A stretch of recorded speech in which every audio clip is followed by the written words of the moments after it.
நண்பர் குணசேகரன் அவரை பற்றி சொல்லணும்னா அந்த 40 நிமிடமும் அதிலே முடிஞ்சிடும். ஆனா நான் மிக சுருக்கமாக அவரை அறிமுகப்படுத்தி பிறகு அவர் நமக்காக ஒரு செயற்கை நுண்ணறிவு சகோதரியையும் தயார்படுத்தி வைத்திருக்கின்றார்.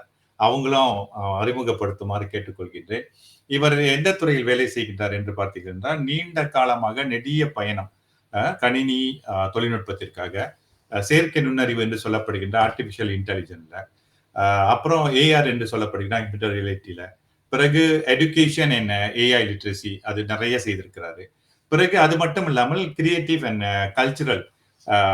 கல்ச்சுரலையும் டெக்னாலஜியும் இன்டகிரேட் பண்றதுல இவர் நிறைய பணிகளை வந்துட்டு செய்திருக்கின்றார். அது மட்டும் அல்லாமல் அங்கு ஆசிரியர் பயிற்சி மற்றும் மாணவர்களுக்கான பயிற்சி, அரசாங்க பணிகள், அனைத்துலக ரீதியிலான நிறுவனங்களுக்கு தமிழ் சார்ந்த சிந்தனைகளை கொண்டு செல்வது போன்ற தொடர்ந்தாற்போல பணிகளில் ஈடுபட்டு வருகின்றார். அன்னார் அவர்களை இந்த அமர்வில் அழைப்பதில் நான் மிகுந்த மட்டற்ற மகிழ்ச்சி அடைகின்றேன். அந்த வகையிலே அதிக நேரத்தை நான் எடுத்துக்கொள்ளாமல் நேரடியாக நிகழ்ச்சியை அவரிடம் ஒப்படைக்கின்றேன். நண்பர் குணசேகரன், இந்த தளம் இனி உங்களுடையது. அனைவருக்கும் வணக்கம். மலேசிய நாட்டிலும் மற்றும் அனைத்து உலகம் எங்கும் இருக்கும் தமிழர்கள் இதில் இணைந்திருக்கிறீர்கள். உங்கள் அனைவரையும் மனமுந்து வருக வருக என்று வரவேற்பதில் மகிழ்ச்சி அடைகிறேன்.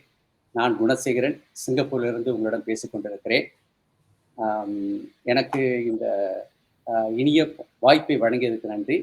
நான் உங்களோடு பயணிக்கும் போது செயற்கை நுண்ணறிவும் அதை சார்ந்த புதிய சிந்தனைகளும் அடுத்த ஒரு 30 நிமிடங்களுக்கு உங்களிடம் வந்து சேரும் அளவுக்கு இந்த பகிர்வை அமைத்துக் கொள்ள விரும்புகிறேன். முதல் தொடக்கமாக என் தோழி அவரை அழைத்து வர இதோ கரணிக்குள் செல்கிறேன்.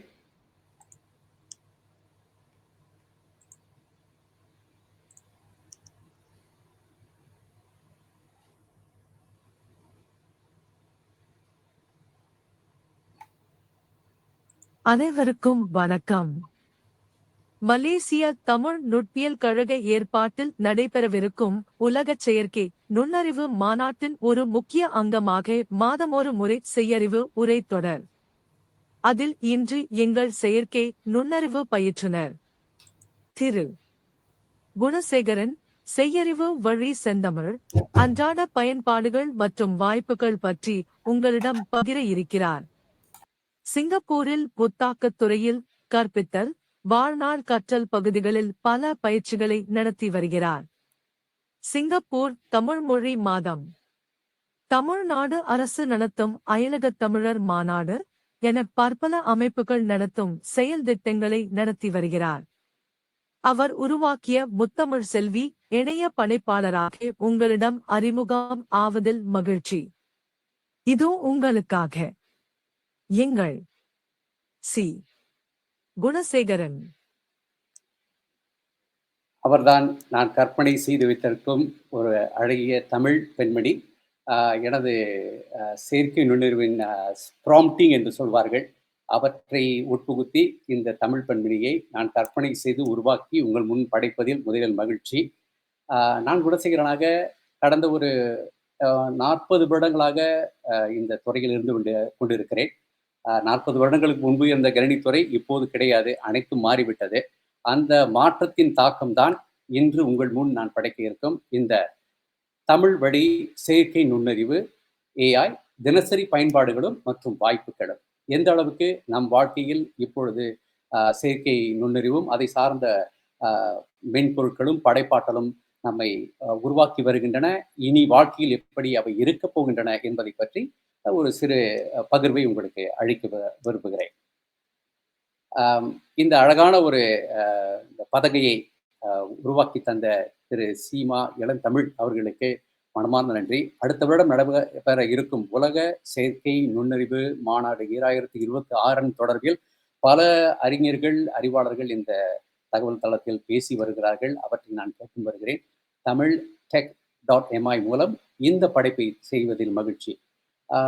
இன்று நான் படைக்கும் இந்த பகிர்வில் உங்களுக்கு நல்ல செயல் திட்டங்களும் இருக்கலாம், எண்ணங்களும் இருக்கலாம், கேள்விகளும் இருக்கலாம். அவற்றை நீங்கள் பதிவு செய்து கொள்ளுங்கள்.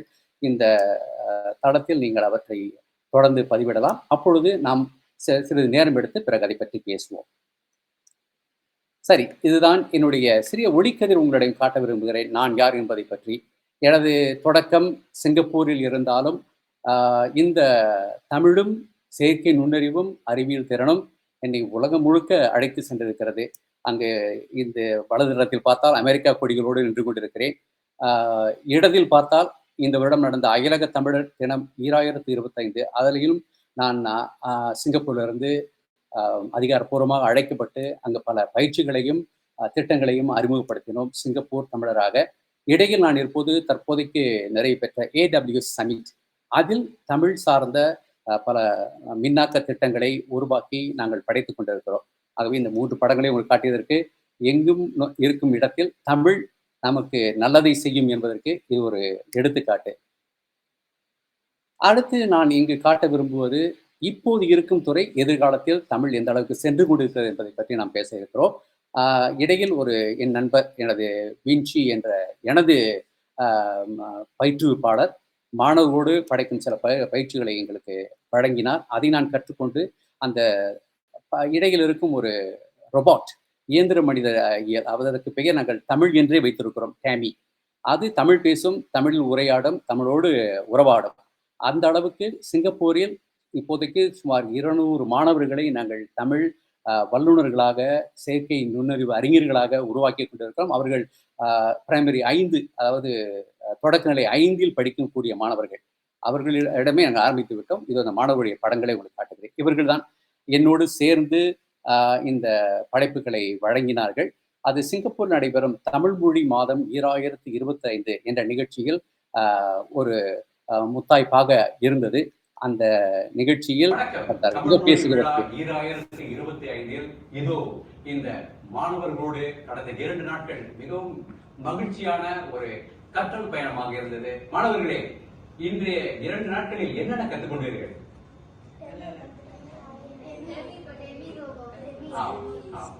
இன்றைக்கு என்ன கத்துக்கிட்டீங்க?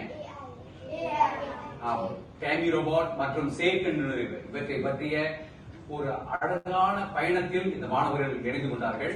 வரும் ஏப்ரல் 19 அதற்கு பிறகு இந்த மாணவர்கள் கற்றுக்கொண்ட சில விஷயங்கள், அவர்களே இதை இந்த கோடிங் சொல்லுவாங்க, ப்ராம்ப்டிங் கோடிங் தான் சொல்ற போது அந்த ரோபோட் அவர்களை தமிழில் உறவாடும் ஒரு கோடராக அந்த மாணவிகளோடு பயணித்தது.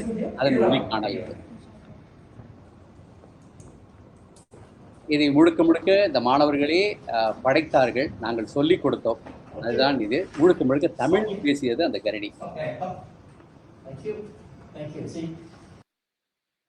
பிறகு இந்த மாணவர்கள், இவர்கள் உயர்நிலை மாணவர்கள்.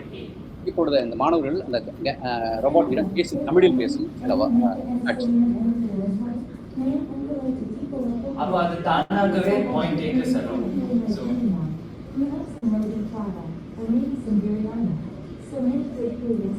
அப்போ அது இது அந்த ஸ்க்ரீன் ஆல்சோ அதை கரெக்டாக டில்ட் பண்ணும், ஆடியன்ஸ்க்கு ஏற்ற மாதிரி அதை டில்ட் பண்ணும். ஸோ மூணாவது ஃபீச்சர் ஜஸ்பரை கூப்பிட்றேன். ஸோ பேசிக்லி நம்ம இப்போ யூடியூப் வீடியோஸ் எல்லாமே நம்ம பார்க்குறோம்.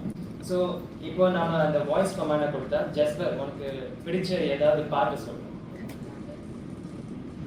ராஜா கையில் அவ இப்போ அந்த கமாண்டை கொடுப்பான், அதை நீங்க பாருங்க.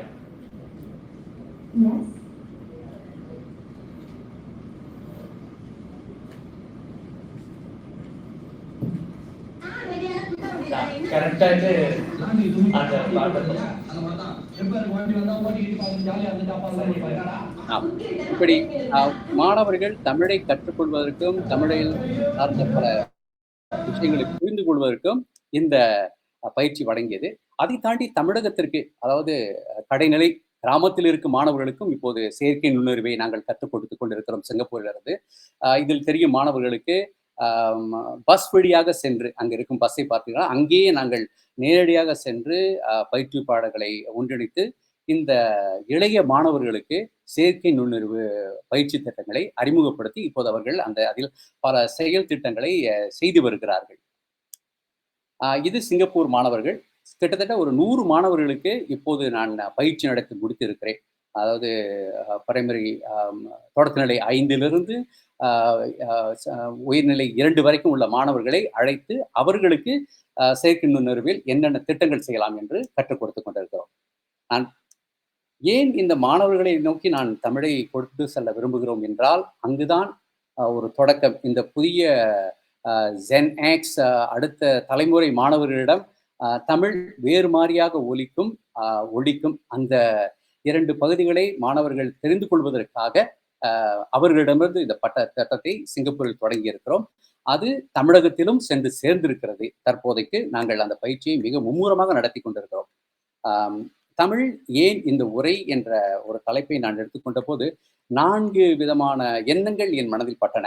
முதலில் தமிழ் உலகமெங்கும் பேசப்படும் ஒரு மொழியாக உயர்ந்து நிற்கிறது. கிட்டத்தட்ட 75 மில்லியன் மக்களுக்கு மேல் இருப்பதாக இந்த ChatGPT முறையில் கேட்டபோது சொன்னது. அதற்கு மேலும் இருக்கலாம்.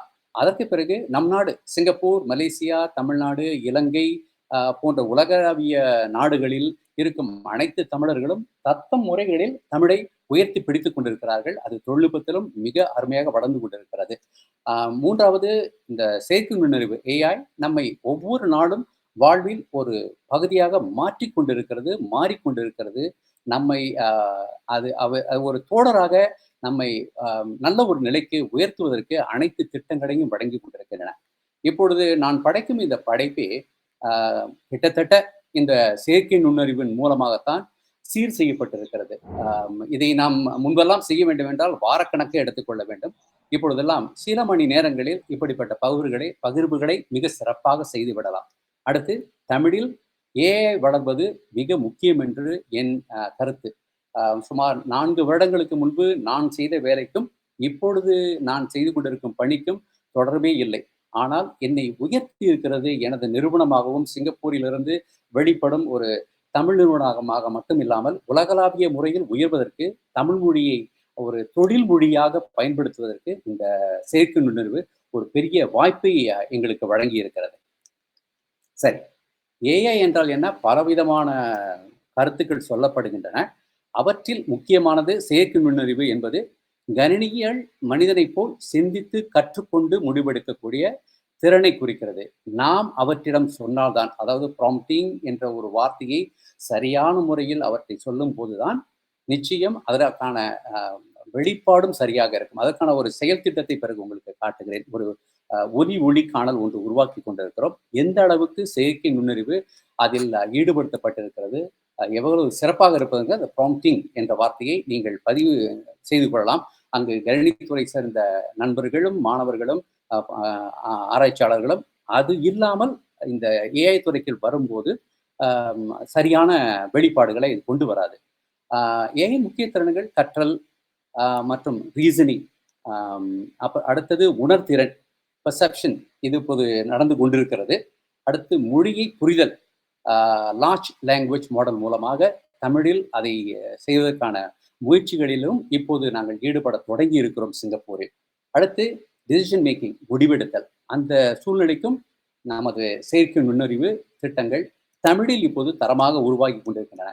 சுமார் 20 வருடங்கள், ஒரு 2 வருடங்களுக்கு முன்பு தமிழை நீங்கள் ChatGPT போன்ற மென்பொருட்களில் உட்புகுத்தினால் அதன் வெளிப்பாடுகள், அதாவது அவுட்புட் சொல்லுவாங்க, ஒரு 40 விழுக்காடு சரியாக இருக்கும், 60 விழுக்காடு அங்கு இங்குமாக இருக்கும். ஆனால் இப்பொழுது கிட்டத்தட்ட 80லிருந்து 90 விழுக்காடு வரைக்கும் சரியான சொற்றொடர், வார்த்தைகள் அதில் சொல்லப்படுவதில் ஏற்றம் கண்டு இருக்கிறது செயற்கை நுண்ணறிவு.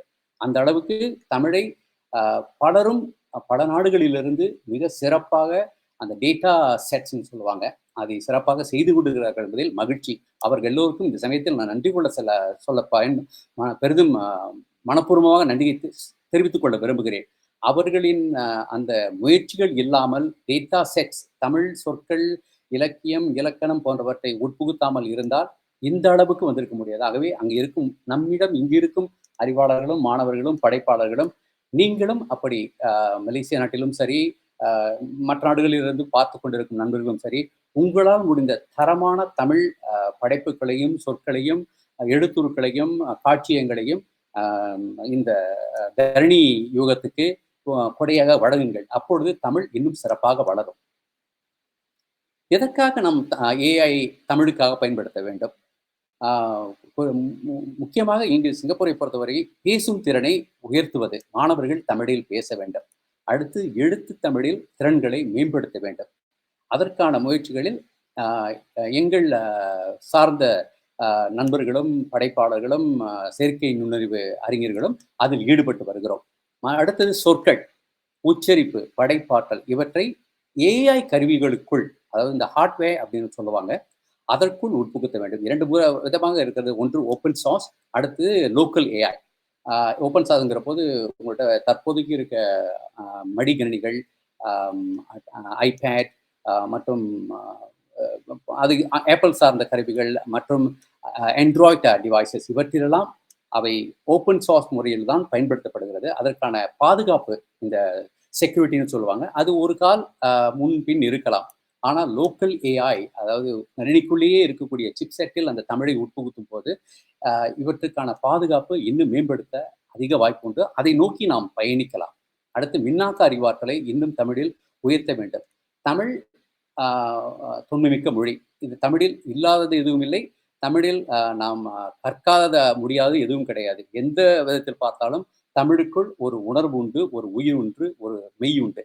இவற்றை கணினியலுக்கு கொண்டு வருவதில் நாம் அனைவரும் முன்னெடுத்து செல்ல வேண்டும். இங்கு நாங்கள் அதை செய்ய ஆரம்பித்து விட்டோம். அதனால் ஏஐ அதற்கான அரசாங்க திட்டங்கள் அதிகமாக வழங்கப்படுகின்றன. மலேசியாவிலும் அப்படி இருக்கலாம், உலக நாடுகளிலும் அப்படி இருக்கலாம். பல பேர் அதற்கான ஆதரவை நமக்கு வழங்குவதற்கு தயாராக இருக்கலாம். அவற்றையெல்லாம் ஒன்று திரட்டி நாம் கொண்டு வருவதற்கு முயற்சி செய்யும் போது தமிழ் இன்னும் உலகத்தரத்தில் இருக்கும் இந்த மொழி உலகத்துக்கு தெரியும் என்பது எனது தாழ்மையான கருத்து. சில மென்பொருட்களை இவற்றில் பகிர்ந்திருக்கிறேன். இதை நீங்கள் பிறகு உங்களுக்கு நேரம் கிடைக்கும் போது உங்கள் நேரத்தில் செய்து பார்க்கலாம். பேராஃப்ரேசிங் டூல், அடுத்து ஸ்பெல் செக்கர். இந்த 2 மென்பொருட்களும் தமிழை நம் எழுவாய் பயனிலை செய்யப்படு பொருள், விபி குசுடுத்தூர், எங்கு இக்கு இத்து இவையெல்லாம் கால் போட வேண்டும், புள்ளி போட வேண்டும் என்ற இந்த குற்றியலுகிற விகுதிகளை எல்லாம் இந்த 2 மென்பொருட்களில் மிக சிறப்பாக கண்டுபிடித்திருக்கிறார்கள். அவற்றை நாம் பயன்படுத்தி கொள்ளும் போது இன்னும் தமிழை நாம் சிறப்பாக எழுத முடியும். எழுத்துத்திறனை மேம்படுத்துவதற்கு இந்த 2 மென்பொருட்களும் உங்களுக்கு உதவி செய்யும். இதில் நான் காண்பிக்கும் அனைத்து ஸ்லைடில் உள்ள பொருட்களை எல்லாம், செய்திகளை எல்லாம் பிறகு திரு இளந்தமிழிடம் பகிர்ந்து கொள்கிறேன். நீங்கள் அவற்றை உங்களுக்காக பயன்படுத்திக் கொள்ளலாம். 2வது டெக்ஸ்ட் டு ஸ்பீச். நான் அடிக்கடி பயன்படுத்துவது கூகுள் டிரான்ஸ்லேட். கூகுளில் டேட்டா அதிகமாக இருக்கிறது. ஆகவே நீங்கள் பேசும் தமிழாக நீங்கள் பேசும்போது அதனுடைய எந்த மொழிக்கும் அது சென்று சேரலாம். பிறகு உங்களுக்கு ஒரு டிவைஸ் ஒன்று நான் காட்டுகிறேன். அந்த டிவைஸில் என்ன ஆக முடியும் என்றால், தமிழிலிருந்து உலகத்தில் இருக்கும் எந்த மொழிக்கு வேண்டுமானாலும் நீங்கள் பேசலாம். அந்த பேச்சு பிறகு உங்களுக்கு தமிழாகவே வந்து சேரும். ஆகவே இன்று தமிழ் தரமாக உயர்வதற்கு மென்பொருட்களும் அந்த ஹார்ட்வேரும் வந்துவிட்டது. நாம் அதை பயன்படுத்திக் கொள்ளலாம். இந்த டெக்ஸ்ட் ஸ்பீச்சில் நான் 2 தான் நான் அதிகமாக பயன்படுத்துகிறேன். உங்களுக்கு இன்னும் இதை தாண்டியும் தெரிந்திருக்கலாம். ஆகவே நீங்களும் அதை பகிர்ந்து கொள்ளலாம். இது அனிமேஷன். நான் தான் அழகிய மலர், உங்களிடம் இன்று ஆடி பாடி பேச விரும்புகின்றேன். வாருங்கள் அனைவரும் தமிழில் பேசுவோம், தமிழை நேசிப்போம். அது நான் நடிக்க முயன்ற குரல். அது எனக்காக நடித்து காட்டியது இந்த மலர். என் குரலில் ஒரு நடிப்பை செய்வதற்கு அனிமேஷனை நாங்கள் கற்றுக் கொடுக்க ஆரம்பித்திருக்கோம். 2 மென்பொருட்கள், ஒன்று Adobe Firefly, 2வது Adobe Express Animation. இந்த 2 மென்பொருட்களை நீங்கள் பயன்படுத்தினால், முன்பெல்லாம் அனிமேஷன் செய்வது மிகவும் கடினமாக இருந்தது. தமிழில் வரைய வேண்டும், அதில் நீங்கள் குரலை கொடுக்க வேண்டும், நடிப்பதற்கு நிறைய பயிற்சிகள் செய்ய வேண்டும். ஆனால் அந்த ஒரு பெரிய இடர்பாடை, ஒரு இடத்தை இந்த அனிமேஷன் மென்பொருட்கள் நமக்கு மிகவும் சுருக்கமாக சொல்லிவிட்டன. இப்பொழுது நீங்கள் அசை ஊடல் படங்களையும் மற்றும் திரைப்படங்களையும் உருவாக்குவதற்கு இந்த மென்பொருட்களை நீங்கள் பயன்படுத்திக் கொள்ளலாம். பள்ளிகளுக்கு அவை இலவசமாகவும் வழங்கப்படுகிறது. அதை பற்றி நான் பகிர்ந்து கொள்கிறேன். பள்ளிகள் இதை பெற்றுக்கொள்ள வேண்டும் என்றால் என்னிடம் சொல்லலாம், நான் அதற்கு உதவி செய்கிறேன்.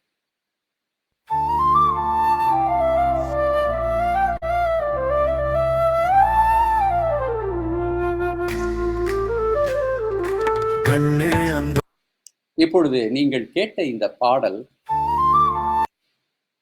எப்படி உருவாக்கப்பட்டது என்பதை நான் தான் அழகிய மலர் உங்களிடம் எப்படி உருவாக்கப்பட்டது என்பதை சற்று செயல் விளக்கமாக உங்களுக்கு காட்ட விரும்புகிறேன். அந்த பாடலை காட்டுவதற்கு நான் அடுத்த ஒரு மென்பொருளுக்கு செல்ல வேண்டியிருக்கிறது. இதோ உங்களுக்காக அந்த பகுதிக்கு செல்கிறேன். திரு இளந்தமிழ் இதுவரைக்கும் சரியா போயிட்டு இருக்குதுங்களா? சிறப்பாகவே போய் கொண்டிருக்கிறது. சரி, அப்பொழுது ஓகே. இப்ப நீங்க ஒரு குழல் பகுதியையும் அதற்கான இசை உருவாக்கத்தையும் கேட்டிருப்பீர்கள். நான் எனது 2வது பகுதி, நான் ஒரு இசைக்கலைஞர். தமிழ்நாட்டில் ஏ ரகுமான் கூடத்தில் கற்று இப்போது சிங்கப்பூரில் அதை இசை பாடமாகவும் எப்படி ஒளிக்காணல்களாக உருவாக்குவதற்கு, அதாவது கமர்ஷியலா எப்படி செய்யலாங்கிறத வந்து இப்படி அதுக்கான செயல் திட்டத்தை உருவாக்கி கொண்டிருக்கிறோம். அதில் ஒரு சிறு பகுதியை உங்களுக்கு விளக்கி காட்டுகிறேன். இப்பொழுது நான்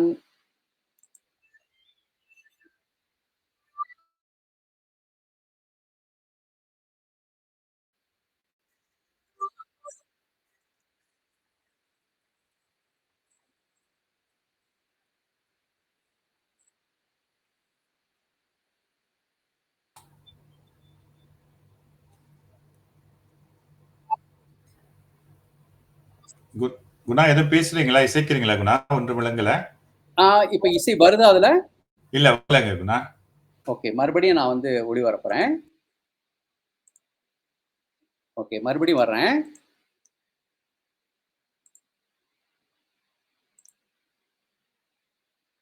இப்ப அதை தெரியுதா?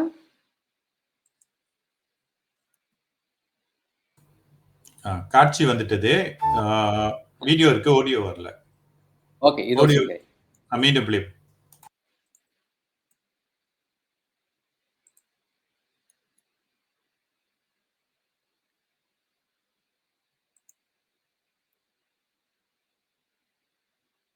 ஓகே,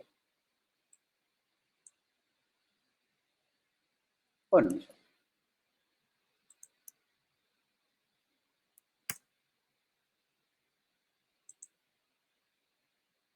ஒளி வருதா? வருதா? வருது வருது. கண்ணே அன்பு காதலே என் செயல் என்றும் நீயடி, அன்பில் என்றும் சுவை மாங்க நீ வா வா தேவரை நீயடி.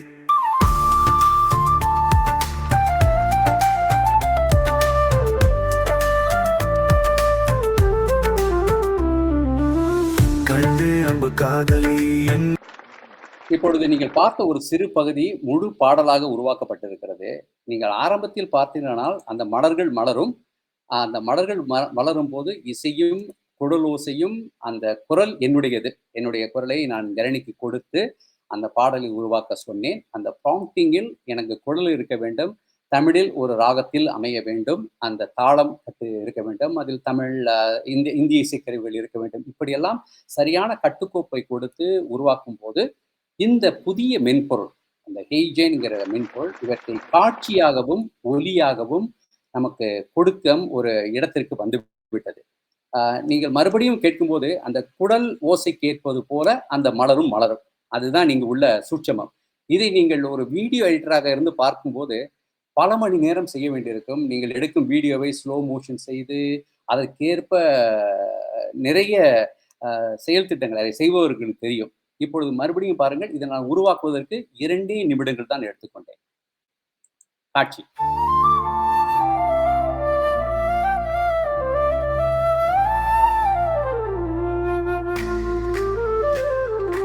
கண்ணே அன்பு காதலே என் செயல் என்றும் நீயடி, அன்பில் என்றும் சுவை மாங்க நீ வா வா தேவரை நீயடி.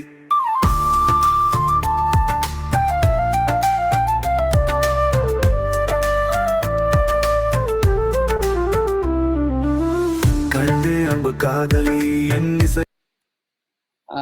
இதை நீங்கள் குறித்து வைத்துக் கொள்ளுங்கள். பிறகு கேள்வி இருக்கும்போது அன்பு கூர்ந்து கேளுங்கள். இன்னும் நான் இதை விளக்கமாக சொல்கிறேன். இப்பொழுது தமிழ் இசை மிகவும் தெளிவாக உருவாக்குவதற்கு ஆன வாய்ப்பை இப்படிப்பட்ட மென்பொருட்கள் கொடுக்கின்றன.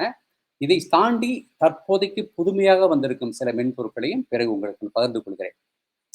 இதிலிருந்து இப்பொழுது இந்த மென்பொருளிலிருந்து வெளியாகிக் கொள்கிறேன். நான் பகிர்வுக்கு செல்கிறேன்.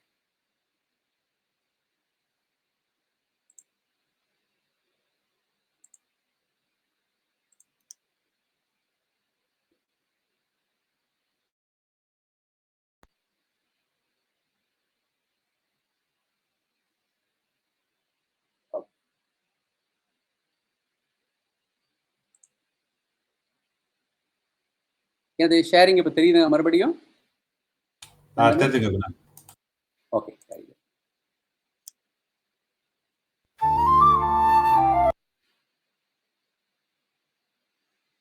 அதற்கான கிட்டத்தட்ட ஒரு 15 மென்பொருட்களை நான் பயன்படுத்தி அவற்றையும் நான் பகிர்ந்து கொள்கிறேன். நீங்கள் அதை பயன்படுத்தி நீங்களும் அழகான ஒரு தமிழ் பாடலை உருவாக்கலாம். தமிழில் பொருளீட்டுவதற்கு இது ஒரு பெரிய வசதியாக இருக்கும். ஏன்னால் ஆப்பிள், ஸ்பாட்டிஃபை, நெட்ஃப்ளிக்ஸ் இப்படி பல இடங்களில் இன்னும் தமிழுக்கான கண்டென்ட் நிறைய தேவைப்படுகிறது. நீங்களும் ஒரு இயல் இசை சார்ந்த ஒரு திரைப்பட மற்றும் இசைக்கலைஞராக வருவதற்கு நம் நாட்டிலிருந்து அதிகமான வாய்ப்புகள் இருக்கின்றன. இப்போ மலேசியாவில் அதிகமான கலைஞர்கள் இருக்கிறார்கள். அதில் நீங்களும் ஒருவராக உயர்வதற்கு, உலகளாவிய முறையில் உயர்வதற்கு இந்த செயற்கை நுண்ணறிவு பகுதி பெரிதும் உதவி செய்யும். சரி, செயற்கை நுண்ணறிவின் அனுபவம் எதற்காக என்றால் நான் 3 விதமாக பிரித்திருக்கிறேன். தினசரி வாழ்வில் ஏஐ, நீங்கள் பயன்படுத்தும் தமிழ் ஏஐ கருவிகள் எப்படி இருக்க வேண்டும், கல்வியில் தமிழ் ஏஐ எப்படி இருக்க வேண்டும் என்பதை பற்றி நான் சிறிது. இது நான் தற்போது செய்த தமிழ் மொழி மாதத்தின் ஒரு சிறிய படைப்பு. அதில் ஒரு 2 நிமிடத்தில் இந்த ரோபாட் மற்றவர்களை போய் அழைத்து வந்தது தமிழில் பேசியே.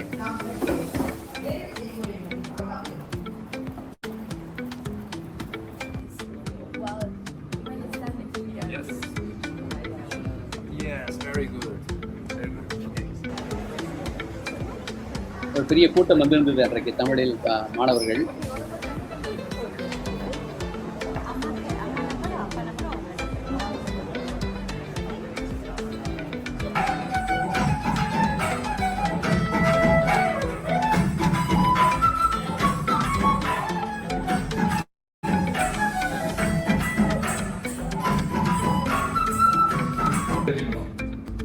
அப்ப இந்த டிராவல் ஏஜென்சி சொன்னாங்க, நாங்க 40 பேர் ஒரே சமயத்தில் கூட்ட முடியாது, அவங்களுக்கும் வசதி இருக்காது, எங்களுக்கும் 4-5 வாட்டி ஒரே இதை சொல்லிட்டு இருக்க முடியாது அப்படின்னு சொல்லவும் எங்களுக்கு ஒரு சவாலை கொடுத்தாங்க.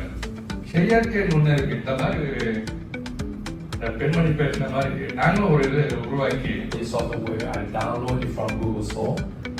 This is one of them. அது பேர் தான் மாதிரி அதையும் நம்ம டேஷ்போர்ட் தான் எக்ஸ்பிளைன் பண்ணுறோம். நான் எப்போதுமே இந்த மாணவர்கள் மேல் அதிக நம்பிக்கை வைத்திருக்கிறேன். மாணவர்களின் படைப்பு தான் மிக முக்கியம் என்று இந்த படைப்பதற்கு அவர்கள் கிட்டத்தட்ட 8 குழுக்களாக செய்தார்கள்.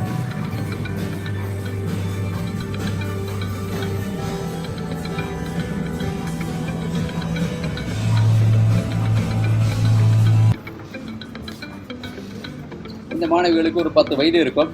ஆனால் அவர்களே இப்பொழுது கணினியில் மென்பொருள் தயாரிக்க செய்ய ஆரம்பித்து விட்டார்கள். கருத்துக்களையும் மிக்க உற்சாகத்துடன் எதிர்பார்க்கிறேன். உங்கள் கருத்துக்கள் இவ்வகையான பயிலரங்கங்களை மேலும் சிறப்பாக அமைப்பதற்கு மிகவும் உதவியாக இருக்கும். இப்போது சஞ்சிகா தொடரலாம். இது படம் எடுப்பது, நாங்கள் புதிய செயலிகளை எப்படி பயன்படுத்துவது கற்றுக்கொண்டோம். நாங்கள் படங்களை அந்த செயற்கை நுண்ணறிவு கருவிகள் படிக்கிறோம். அது படங்களை உருவாக்கவும், அது புதிய தகவல்களை உருவாக்கவும் இந்த மாணவி பயன்படுத்தினோம். என்னிடம் சொன்னது, நீண்ட நாட்களுக்கு பிறகு தமிழில் பேசினேன்.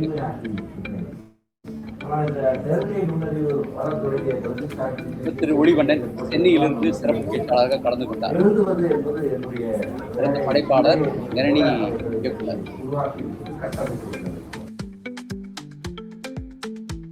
நல்ல பரிசுகள் வழங்கினோம் அந்த மாணவர்களுக்கு.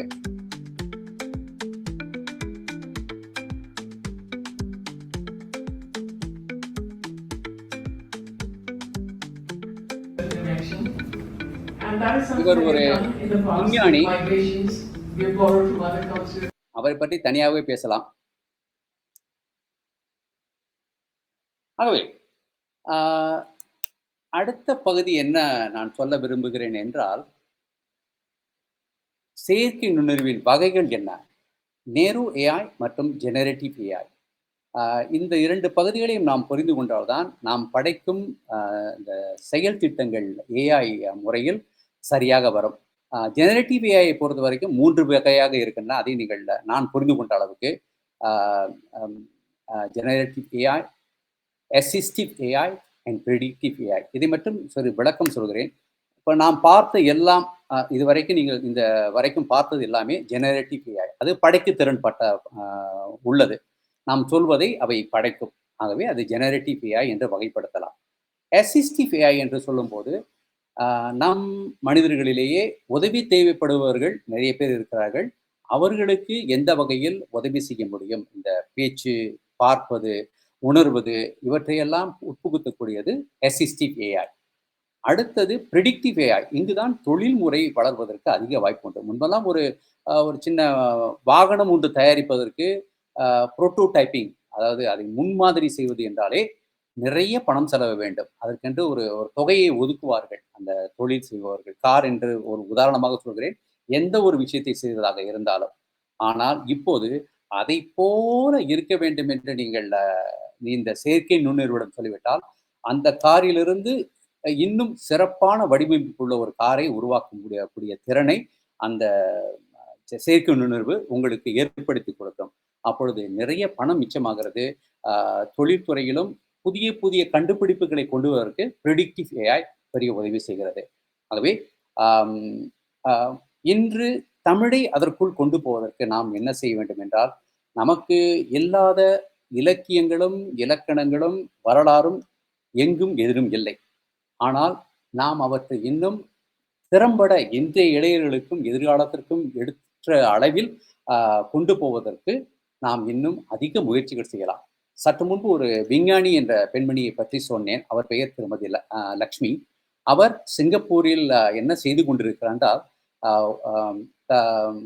விண்வெளியில் இருக்கும் விண்கலத்திற்கு சிங்கப்பூரின் தமிழ் இந்திய கலைகள் சார்ந்த ஒரு சிறிய கலைப்படைப்பை அங்கு அனுப்பியிருக்கிறார். அதே போல் கடலுக்கடியிலும் 8000 மீட்டருக்கடியில் ஒரு சிலை வடிவை அங்கு பதித்திருக்கிறார். இப்படி பல தமிழர்கள் பல இடங்களில் தமிழை நல்ல நிலைக்கு கொண்டு வருவதற்கு முயற்சி செய்து கொண்டிருக்கிறார்கள். இங்கு கேட்டுக்கொண்டிருக்கும் அறிவாளர்களும் மாணவர்களும் படைப்பாளர்களும் உங்கள் மனதில் பட்ட ஒன்றை இந்த 3 முறைகளில் assistive, predictive and generative AI மூலம் கொண்டு வந்து, நேரு ஏஐ என்பது கணினி செல்லுக்குள் அதை உட்புகுத்தக்கூடிய திறன்களை உருவாக்கக்கூடிய ஒரு முறை. அதை நீங்கள் செய்து லார்ஜ் லாங்குவேஜ் மாடல் அதில் தமிழையும் உட்புகுத்தி விட்டீர்கள் என்றால், நம் மொழிக்கு உள்ள அந்த வீரியம் இன்னும் அதிகமாக உலகுக்கு தெரியும் என்பது நான் சொல்லிக்கொள்ள விரும்புகிறேன். சரி, அன்றாட வாழ்வில் நாம் இருக்கும் இடத்திலிருந்து உலகை பார்ப்பதற்கு அறிவார்ந்த வீடுகளை நாம் ஆரம்பித்து விட்டோம். அதில் தமிழ் எந்த அளவுக்கு உட்புகுத்தப்பட்டிருக்கிறது என்பது இன்னும் அதிகம் செய்யலாம். அடுத்து வாய்ஸ் ஆக்டிவேட்டட் டூல்ஸ், கணினி உதவியாளர்களை இன்னும் அதிகம் தமிழில் நாம் கொண்டு வரலாம். வேட இடத்திலும் மொழிகளோடு தமிழையும் இன்னும் அதிகம் அதை பண்படுத்தி ஆட்டோமேட்டட் ரிப்பீட்டிவ் டாஸ்க்களை நீங்கள் செய்யலாம். வேலைகளை தொடர்ந்து செய்வதற்கு தமிழிலும் செய்யும் போது இன்னும் சிறப்பாக இருக்கும். அதற்கு அடுத்தது இந்த மென்பொருட்கள், நம் உதவி மென்பொருட்கள், கூகுளாக இருக்கட்டும், சாட்ஜிபிடியாக இருக்கட்டும், கோபைலட்டாக இருக்கட்டும், இவற்றிலெல்லாம் தமிழ் இருக்கின்றன. ஆனால் நாம் எந்த அளவுக்கு அவற்றை நம் வாழ்க்கையில் அன்றாடம் பயன்படுத்திக் கொள்கிறோம் என்பது போது ஒரு தொய்வு நிலை ஏற்படலாம். நான் தமிழில் சிந்திப்பதை மற்ற மொழிகளில் எடுத்து போவதற்கு இப்பொழுது டிரான்ஸ்லிட்ரேஷன் என்று வந்துவிட்டது.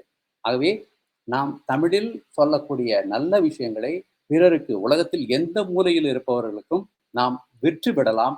அதை பணமாக்கவும் ஆக்க முடியும். நல்ல புத்தகங்களை எழுதலாம். இதற்கெல்லாம் இப்பொழுது வழிமுறைகள் இருக்கின்றன. ஆகவே இந்த மென்பொருட்களை நமக்கு ஏற்றாற்போல் வளைத்துக் கொள்ள வேண்டும் என்பது எனது வேண்டுகோள். அடுத்து 2 விதமான படைப்புகளில் இன்னும் தமிழ் உட்புகுத்தப்பட வேண்டும். Machine learning and deep learning இந்த 2 பகுதிகளிலும் இன்னும் காம்ப்ளெக்ஸ் டேட்டா இன்னும் அதிகமாக செய்யப்படவில்லை. தமிழில் இன்னும் அதிகமான தகவல்களை கொடுக்க தமிழ் எல்லோருடைய மேன்மையான இடத்திற்கும் வர முடியும் என்பது இங்கு நான் உங்களிடம் சொல்லிக்கொள்ள விரும்புகிறேன். தமிழை நல்ல ஒரு இடத்தை கொண்டு வருவதற்கு நம் கையில் தான் இருக்கிறது. கற்றவர்கள் கையில் தான் தமிழ் இருக்கிறது. அதை எந்த நாட்டில் இருந்தாலும் நாம் சிறப்பாக செய்ய முடியும். அதற்கான ஒரு ஒன்று கூடல் சூழலை இப்பொழுது திரு இளந்தமிழ் அவர்கள் இந்த அமைப்பின் மூலம் உருவாக்கி இருக்கிறார்கள். இதை நாம் அனைவரும் சிறப்பாக பயன்படுத்திக் கொள்ளலாம்.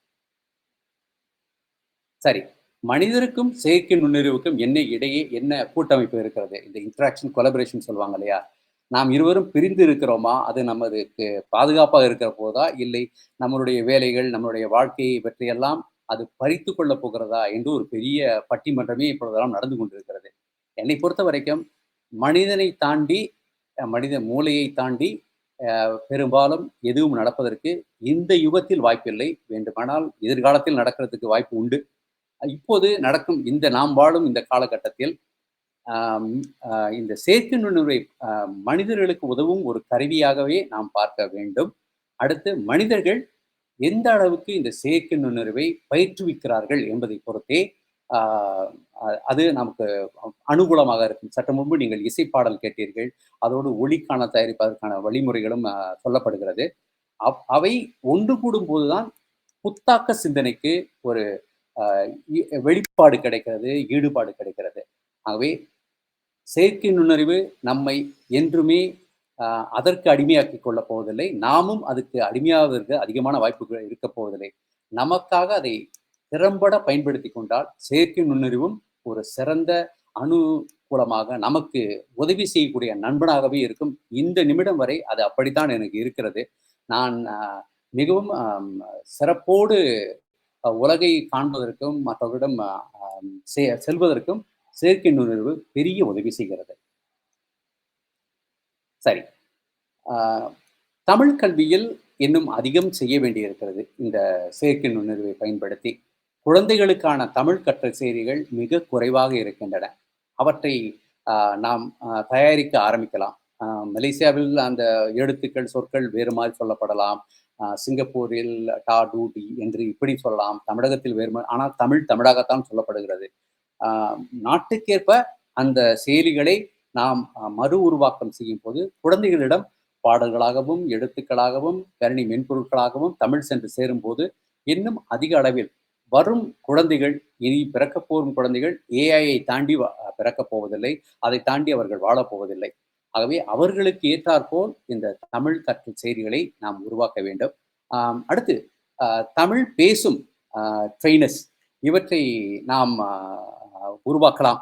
தமிழில் எங்கிருந்தாலும், எப்படி இருந்தாலும், எந்த இடத்தில் இருந்தாலும் 24 மணி நேரமாக 365 நாட்களில் தமிழை கற்றுக் கொடுக்கும் ஒரு தரமான செயற்கை நுண்ணறிவு கற்பித்தல் ஆசிரியர்களை நாம் உருவாக்கி வைக்கும் போது நாம் இன்னும் பல பேரிடம் தமிழை எடுத்து செல்லலாம்.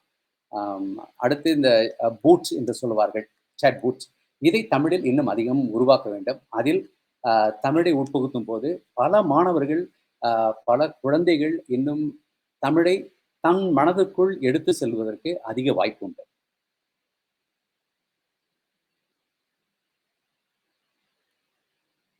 தமிழ் ஊடகங்களில் இன்று நமக்கு இயல் இசை நாடகம் இரத்தத்தோடு ஊன்றி போனது. மலேசியாவிலும் சரி, சிங்கப்பூரிலும் சரி, இந்தியாவிலும் சரி, தமிழகத்தில் எங்கு பார்த்தாலும் ஊடகங்கள் இருக்கின்றன. ஆனால் இன்று ஊடகத்தின் முகம் மாறிவிட்டது. நீங்கள் பார்த்தால் நெட்ஃப்ளிக்ஸ் வந்துவிட்டது, யூடியூபில் படங்கள் தயாரிக்கிறார்கள், மின்னாக்க செய்தித்தாட்கள் அதிகம் வர ஆரம்பித்திருக்கின்றன. இவற்றையெல்லாம் தமிழுக்குள் நாம் கொண்டு வரும்போது நாம் இன்னும் அதிகமான சிறந்த படைப்புகளை தமிழுக்குள் கொண்டு வரலாம். 2 விதமான மென்பொருட்கள் இப்போது நான் பயன்படுத்தி கொண்டிருக்கிறேன். ஒன்று சோரா ஏஐ, இரண்டாவது வியோ ஜென்ஸ், அதாவது அது கூகுள் மூலமாக அறிமுகப்படுத்தப்பட்டிருக்கிறது. இந்த 2ஐயும் நீங்கள் பயன்படுத்தும் போது ஒளிக்காணல்கள் நம்மை ஆச்சரியப்பட வைக்கக்கூடிய அளவுக்கு வளர்கின்றன. உங்களுக்கு ஓப்பன் ஏஐயில் இப்படி சொல்லப்பட்டிருக்கும் ஒரு சிறு காட்சியை மட்டும் காட்டுகிறேன், பாருங்கள்.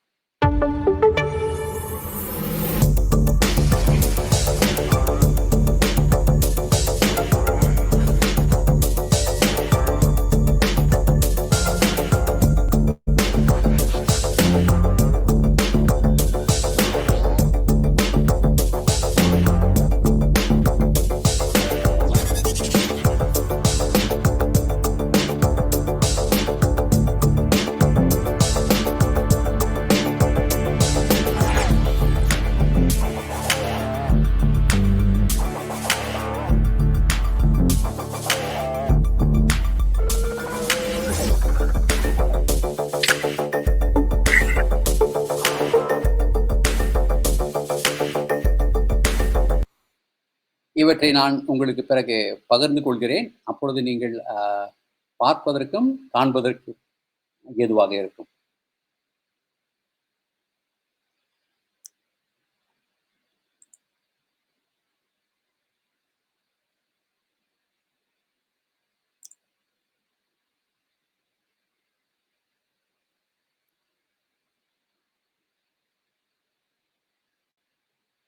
அடுத்து தமிழில் இப்பொழுது கூகுள் அசிஸ்ட் வந்திருக்கிறது. ஆப்பிள் கணினியில் சிரியில் தமிழ் பெரும்பாலும் இன்னும் அதிகமாக பேசப்படவில்லை. தமிழுக்குள் நாம் செல்கிறோமா என்று அந்த கமாண்டிங் சொல்லுவாங்க. அவையெல்லாம் இருக்கிறதா என்பதை நாம் இன்னும் அதிகமாக ஆராயலாம். அதில் இருக்கக்கூடிய வல்லுநர்கள் இவற்றை ஆராய்ச்சி செய்யும் போது தமிழ் இன்னும் பொருளியல் மொழியாக வருவதற்கு அதிக வாய்ப்புண்டு. கோபைலட்டிலும் தமிழ் வந்திருக்கிறது.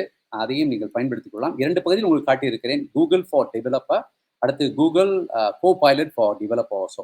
இந்த 2 பகுதிகளையும் நீங்கள் இன்னும் மாணவர்களாக அங்கு இருப்பவர்கள் எடுத்து தமிழை அதில் உட்புகுத்தி பார்க்கும்போது அதிகமான உதவிகளை அவர்களும் செய்கிறார்கள். அதற்கான உதவி திட்டங்கள், அதாவது பணமாகவும் கொடுக்கிறார்கள், உதவிகளாகவும் கொடுக்கிறார்கள். அதையெல்லாம் எடுத்து நீங்கள் செய்தால் இன்னும் தமிழை நல்ல ஒரு நிலைக்கு எடுத்து போகலாம். இந்த அளவில் நான் உங்களுக்கு என் படைப்பை நிறைவு செய்வதல்ல, தொடர்வதற்கு அன்போடு காத்து கொண்டிருக்கிறேன். தகவல்களை கேட்டு இப்பொழுது நாம் அனைவரும் உரையாடுவதற்கு ஒரு வாய்ப்பை ஏற்படுத்திக் கொள்ளலாம் என்று நினைக்கிறேன். திரு இளந்தமிழ். நல்லது குணா, மிக்க நன்றி. நீ ரொம்ப நுட்பமா போயிருவீங்கன்ட்டு பயந்து கொண்டிருந்தேன். நல்ல வேலை இயல்பான முறையிலே வந்துட்டு அது பிராக்டிக்கலா நீங்கள் காமித்தது மிக்க மகிழ்ச்சி. காரணம், மாணவர்கள் நிறைய பேர் இருக்காங்க. அதோடு மட்டுமல்லாமல் கல்விமான்கள், ஆசிரியர் பெருமக்கள், பேராசிரியர்கள், செயற்கை நுண்ணறிவுக்கு பயிற்சி கொடுத்திருக்கின்ற அருமை நண்பர்கள் எல்லாரும் இருக்கிறது ஒரு மிகுந்த மகிழ்ச்சி தருது. இப்பொழுது ஒரு கேள்வி நேரம். நம்முடைய உரை எப்பொழுதுமே 30 to 40 நிமிடத்தில் முடிந்துவிடும். ஒரு 10-15 நிமிடத்துக்கு கேள்வி நேரம் இருக்கின்றது. கேள்வி கேட்பவர்கள் நீங்க மட்டும் அன்மியூட் பண்ணிட்டு கேட்கலாம். இல்லாட்டி நீங்க அந்த நம்முடைய அந்த அரட்டை பகுதியில் உங்களுக்கு கேள்வியை பகிர்ந்தீங்கன்னா அதை வாசிப்பதற்கு நாம் தயாராக இருக்கின்றோம். கேள்விகள் எதுவும் இருக்கின்றதா? நீங்க கையை உயர்த்தலாம். அந்த ரேஸ் யோன் கீழே இருக்கும் பாருங்க, நான் உங்களை அழைப்பேன். எனக்கு இந்த கேள்வி வரட்டு தான் பயம் வந்துடும். கேள்வி வந்தா பயம் கிடையாது.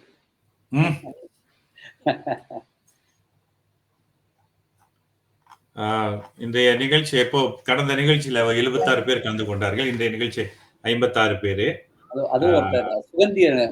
அவங்க சுகந்தி கேள்வி கேட்கணும்னு நினைக்கிறாங்க. வணக்கம் சுகந்தி. வணக்கங்க தமிழ். வணக்கம் குணசேகரன் சார். ஞாபகம் இருக்கான்னு உங்களுக்கு? நல்லா இருக்கீங்களா? ரொம்ப ரொம்ப நாள் கழிச்சு சந்திக்கிறோம். ஆனா உங்களுடைய பணியை பார்க்கும்போது ரொம்ப என்ன சொல்றது, ரொம்ப சந்தோஷமா இருக்கு. அமோக வளர்ச்சி. அது தமிழோட உங்களோட வளர்ந்து தமிழ் கண்ணனியும் வளர்ந்துருச்சு. நான் சந்திச்ச அன்னைக்குல இருந்து 2016 பார்த்தோமா? ஆமா, நான் மலேசியாவில் தான் அதிகம் முதல்ல பார்த்தோம். மலேசியால. சோ அதுக்கப்புறம் இவ்வளோ நீங்க பண்ணியிருக்கிறது வந்து நிஜமாவே வந்து இன்றைக்கு தமிழ் மாணவர்களுக்கு ஒரு நல்ல ஒரு முன்னுதாரணமா நீங்க இருக்கீங்க. யார்கிட்ட போய் சொல்லலாம், யார கை காட்டலாம் அப்படின்னா நவுப்பினோ இவங்க கிட்ட போய் கேளுங்க, இவங்க பண்ணிட்டு இருக்காங்க. அது ரொம்ப ரொம்ப முக்கியமான தேவையா இருக்கு இன்னைக்கு தமிழ்நாட்டு மாணவர்கள் கிட்ட. ஐயாக்கு தெரியும்னு நினைக்கிறேன். நாங்க கல்வியல் மாநாடு நிறைய நடத்திட்டு இருக்கிறோம். அருமை. மாணவர்களுக்கு விழிப்புணர்வு கொண்டு வந்து இது செய்யறாங்கன்னு சொல்றதுக்கு வேணும் இல்லையா? எல்லாருமே இப்ப ஆங்கில மொழி சார்ந்த தொழில்நுட்பத்தை தான் பயன்படுத்திட்டு இருக்காங்க. ஆங்கில மொழி பயன்படுத்தும் போது நாங்க எதுக்கு தமிழ் படுத்தணும் அப்படின்ற கேள்வி மாணவர்களுக்கு இருக்கு. அப்ப இல்ல பண்றோம், ஆங்கிலத்துக்கு இணையா தமிழ் மொழியில இருக்கு பண்ணுறோம் அப்படின்றது மாணவர்களுக்கு எடுத்துக்காட்டா சொல்றதுக்கு உங்களை மாதிரி ஒரு சேவை வேலை வந்து ரொம்ப உத்வேகம் கொடுக்குது. நன்றி. நன்றிங்க. நன்றி.